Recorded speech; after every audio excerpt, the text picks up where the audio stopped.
আপনি কি জানেন শয়তান মানুষকে ধোঁকা দেয় কেন? তো আল্লাহ তাআলা যখন শয়তানকে জান্নাত থেকে বের করে দিলেন, তখন শয়তান আল্লাহ তাআলাকে বলল, আপনি এই মানব জাতির জন্য আমাকে জান্নাত থেকে বের করে দিলেন। আপনার ইজ্জতের কসম, আমি আজীবনকাল এই মানব জাতিকে ধোঁকা দিতেই থাকব। তারা যখনই কোনো ভালো কাজ করতে চাইবে, আমি তখনই তাদেরকে ধোঁকা দিয়ে খারাপ কাজের দিকে নিয়ে যাব। এইভাবে আমি তাদেরকে আপনার কাছ থেকে দূরে সরিয়ে নিয়ে যাব এবং তাদেরকে জাহান্নামী বানাবো।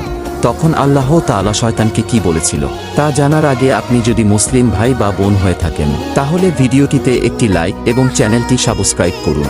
তখন আল্লাহ তাআলা শয়তানকে বলল, তুই সারা জীবন আমার বান্দাদের ধোঁকা দিবি, তাদের বিভিন্ন প্রকার গুনাহ করাবি, তাদের মুনাফিক বানাবি, তাদের বেনামাজি বানাবি, কিন্তু আমার বান্দারা যদি জীবনে একবার হলেও তাদের গুনাহের প্রতি অনুতপ্ত হয়ে আমি আল্লাহর কাছে 2 ফোঁটা চোখের পানি ফেলে ক্ষমা চাই, আমি আল্লাহ তাদের জীবনের সমস্ত গুনাহ মাফ করে দিব।